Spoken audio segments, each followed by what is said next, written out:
We're going to start off with Larry Farmer. Larry comes from the law school and is doing a section here on video conferencing and teaching with video conferencing. So Larry, take it away. Am I going through? I guess I am, huh? Okay.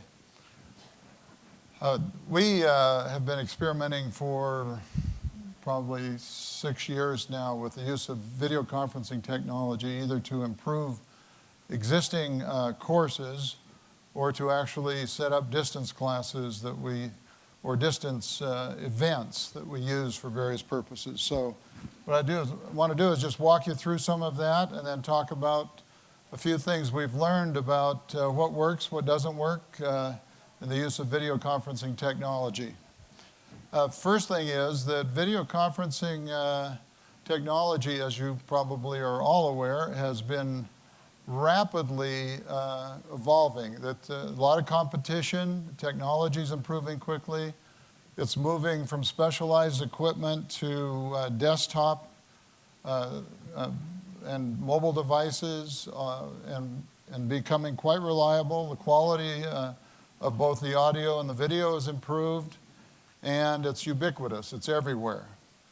We had a class this last semester that one of our distance instructors taught from Uganda off of her iPad and successfully was able to interact with the students from that kind of distance. So we've run a lot of experiments. I want to walk you through some of them, and we'll talk about some of the things we've learned from those. First, we've had a number of online classes using either video or Zoom, and we've discovered that one of the things you learn about when your class is entirely online, you're outside the culture of the classroom, and you're in a dozen different cultures. Somebody's front room on the train running from Provo, the front runner, or up at the ski resort, or in a car. People might be anywhere when you're online with them.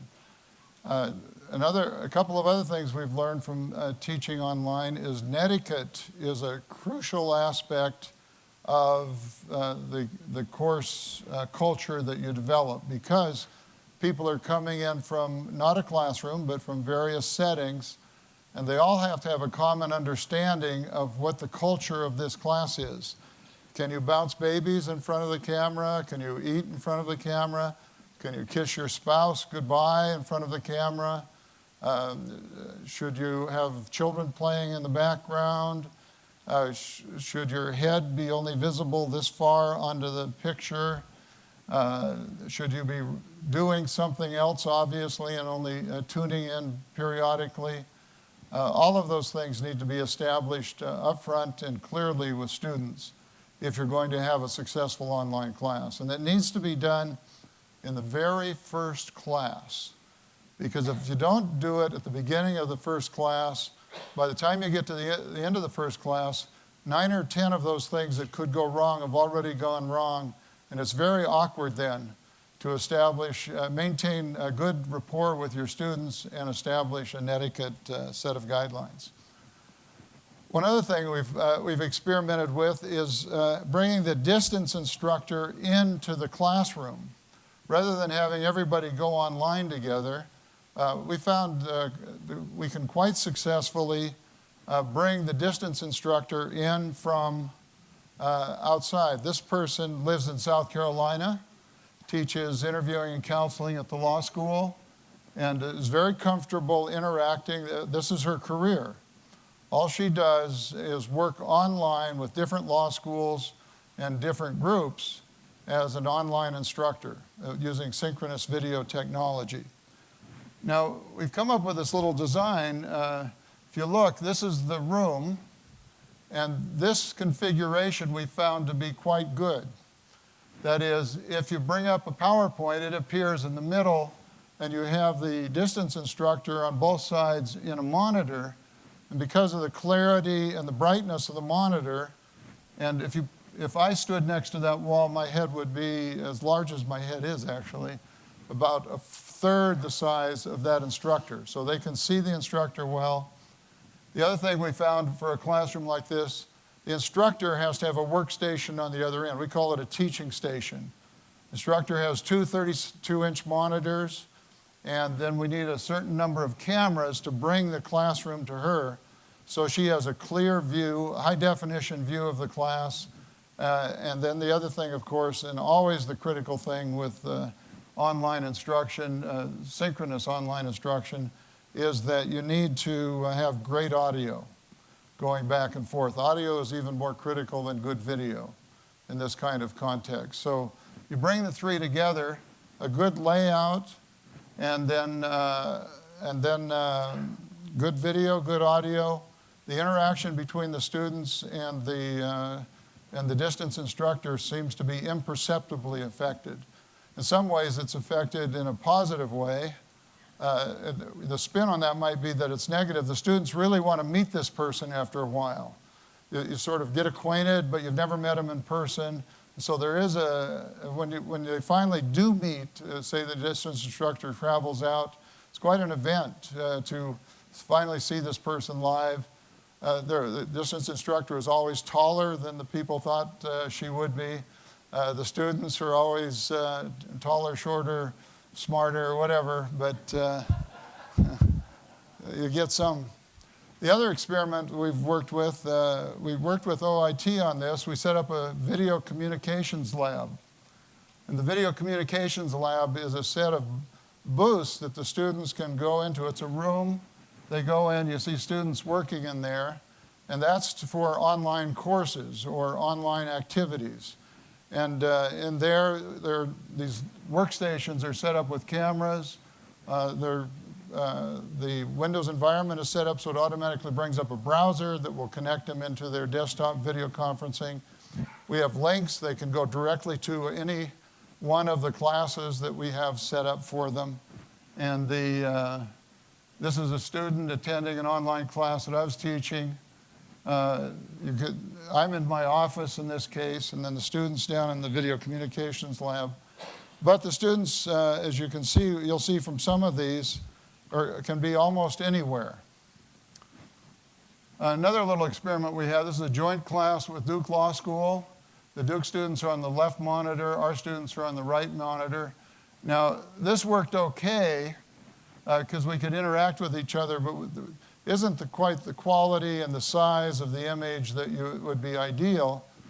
But the students kind of had to crane their heads to the right to see this, and then we could interact across the table. Here's the ideal distance classroom. Actually, oops, I went too far. This is at a law school in North Carolina. And they have students out in internships or externships. This is sort of a standard Polycom telepresence room, or they got a wonderful grant from the federal government to put this thing in. And they can have students all over North Carolina that will come up, as many as 64 of them on the screen. And unfortunately, they don't have another distance room on the other side somewhere like this. It would be nice if we had one. We'd love to have classes with them in this environment. I went back there and I was in this room. It's eerie. It's really eerie. You get in this room and the people are on the screen across from you and you're talking. We had a room full on our side. They had people on their side. And when someone would talk on our side, their eyes would all go to that person. And our eyes would go to the person. The cameras are so laid out that you really get this sense that they're looking at you and you're looking at them. So maybe this is the future of joint classes. I don't know, but it's certainly a wonderful present for them. Here's another. You can see the fellow George there in the park. He did that to make the other students jealous. He would find exotic settings where they could envision themselves there, that they should be there rather than wherever else they were. You can see some are this is before we had the video communications lab, so no one in this group, in this setting is in that lab. A few other quick things that we've done.